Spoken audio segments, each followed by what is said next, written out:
दुनिया का एक सबसे खतरनाक ग्रंथ है नीलावंती ग्रंथ। बोला जाता है कि जब जब इंसानों ने इसको पढ़ने की कोशिश करी तब तब वो या तो पागल हो गए या तो इस दुनिया से चला गया। गवर्नमेंट ने तो इस पर बैन तक लगा दिया था।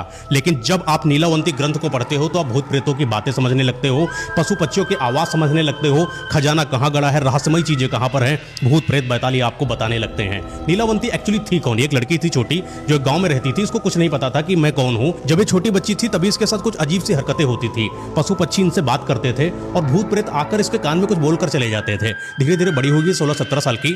एक बार क्या हुआ कि भूत प्रेत पिशाच जो है इसको कान में आकर बोले कि तुम जो है इस दुनिया में फंस चुकी हो, एक्चुअली तुम यक्षिणी हो, तुम्हारी दुनिया कहीं और है, तुम वहां चलो। और जितने भी भूत प्रेत आत्माएं थे ये इसको आके मंत्र बताते थे, कई तरीके के मंत्र, कई तरीके की सिद्धियां, बहुत कुछ हासिल करने की बातें बताया करते थे।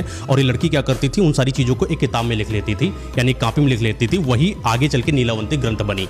और ऐसा बोला जाता है कि जब इस दुनिया को ये छोड़कर जा रही थी तब एक कश्ती पर बैठी थी, एक लाश